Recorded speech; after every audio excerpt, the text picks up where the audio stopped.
बिस्मिल्लाहिर्रहमानिर्रहीम। अस्सलाम वालेकुम नाज़रीन, मैं हूं शाहिद जावेद डस्कवी और आप देख रहे हैं मेरा यूट्यूब चैनल। नाज़रीन, तख्ते लाहौर पर कई रोज से जारी सियासी लड़ाई आज अपने अंजाम को पहुंच चुकी है। गवर्नर पंजाब की जानिब से वजीर आला चौधरी परवेज इलाही को पंजाब असम्बली के जारी इजलास के दौरान एतमाद का वोट लेने की हदायत की गई थी। सियासी मुबस्सरीन और आईनी अमूर के माहिरीन ने इस इकदाम को गैर आईनी और गैर कानूनी करार दिया था। स्पीकर पंजाब असम्बली सब्तैन खान ने भी गवर्नर को खत लिखा था कि आप पंजाब असम्बली के जारी इजलास के दौरान ऐसी किसी किस्म की हदायत करने के मजाज नहीं है, लिहाजा मैं इस पर अमल नहीं करूंगा। स्पीकर अपने मौका पर डटे रहे, जिसके बाद गवर्नर ने वजीर आला चौधरी परवेज इलाही को डी नोटिफाई कर दिया, यानी उनको उनके ओहदे से हटाने का हुक्म सादर फरमा दिया। वजीर आला पंजाब ने इस इकदाम पर अदालत आलिया से रुजू कर लिया। मामला अदालत में जेर समाअत था कि गुज़श्ता रात चौधरी परवेज इलाही ने हाउस से एतमाद का वोट ले लिया। उन्हें पीटीआई और मुस्लिम लीग काफ के अरकान असम्बली के 186 वोट मिले। बाज जराये का कहना है कि पीडीएम के 7 अरकान असम्बली भी एतमाद का वोट देने के लिए हाउस पहुंचे थे। इस बात पर पीडीएम में शामिल जमातों में खलबली मची हुई है।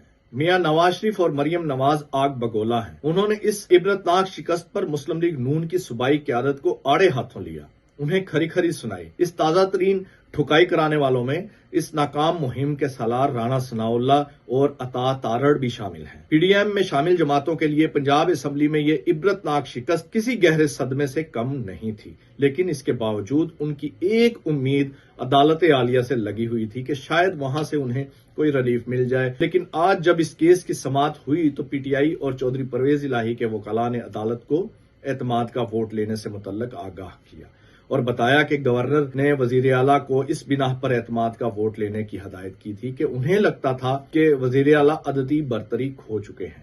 लेकिन कल वजीर आला ने एतमाद का वोट लिया है और उन्हें 186 अरकान ने उन पर एतमाद का इजहार किया है। दूसरी तरफ गवर्नर पंजाब ने वजीर आला को डी नोटिफाई करने का जो नोटिफिकेशन जारी किया था वो वापस ले लिया है, जिसकी बुनियाद पर अदालत आलिया ने यह केस निपटा दिया है। यानी पीडीएम को पंजाब असम्बली के बाद अदालत आलिया से भी इबरतनाक शिकस्त हुई है। पीडीएम के जो वज़रा इस्लामाबाद से तख्ते लाहौर लेने आए थे वो पीडीएम की सियासत का ताबूत लेकर इस्लामाबाद रवाना हो चुके हैं। इस इबरतनाक शिकस्त के बाद तख्ते इस्लामाबाद भी डोलता हुआ दिखाई दे रहा है, क्योंकि उल्टी गिनती शुरू हो चुकी है। वजीर आला अब मुकम्मल तौर पर बाइख्तियार हैं कि वो जब चाहें असम्बली तहलील कर सकते हैं। इस इकदाम की राह में अब कोई आईनी रुकावट दिखाई नहीं दे रही। पंजाब असम्बली कब तहलील होगी इसका फैसला तो पीटीआई के चेयरमैन इमरान खान ही करेंगे, लेकिन इस इबरतनाक शिकस्त पर जरदारी हाउस से लेकर लंदन के एवन फील्ड फ्लैटों तक चीखो पुकार, मातम और बैन जारी है। नाज़रीन, पीडीएम में शामिल जितनी भी जमातें हैं उनमें सबसे ज्यादा मुश्किल में इस वक्त मुस्लिम लीग नून दिखाई दे रही है, क्योंकि पंजाब में शब खून मारने की हर मुहिम को नून लीग ही लीड करती आई है और कर रही है।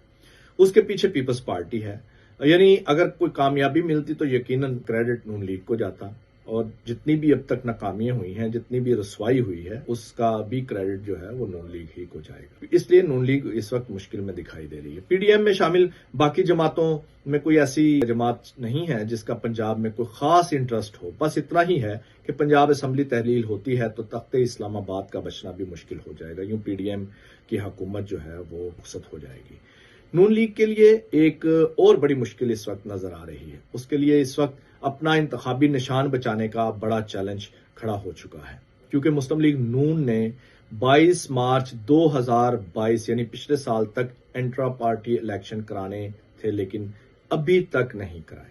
इलेक्शन एक्ट की दफा 208 के तहत इंट्रा पार्टी इलेक्शन कराना हर जमात के लिए लाजिम है।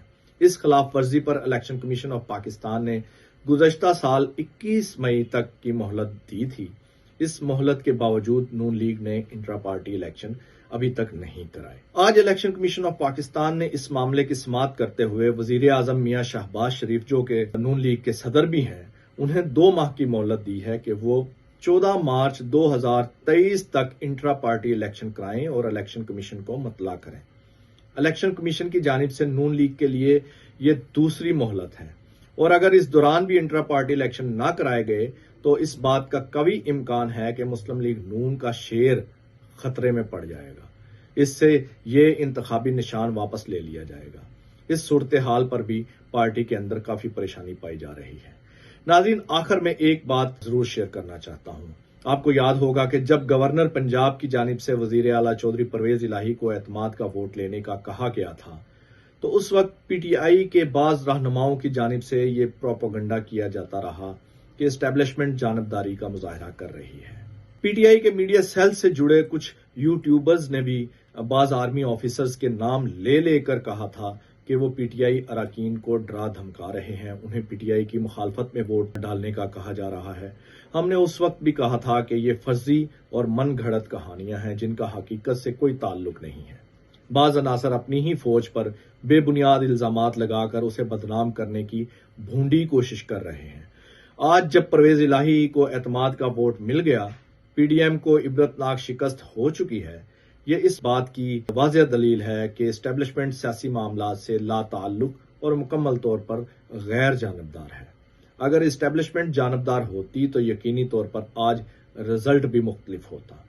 जो सियासतदान और यूट्यूबर झूठ बोलकर कौम को गुमराह करते रहे और अपनी ही फौज के खिलाफ उकसाते रहे, आज वो बेनकाब हो चुके हैं और उनके मुंह काले हो चुके हैं। नाज़रीन, झूठ झूठ ही रहता है, कभी सच नहीं बन सकता और हर झूठ का मुकद्दर जिल्लत और रसवाई है, इसके सिवा कुछ नहीं। इसी के साथ अगले वीलॉग तक के लिए इजाजत दीजिए। अपना ख्याल रखिएगा, अपने चाहने वालों का ख्याल रखिएगा। अल्लाह हाफिज।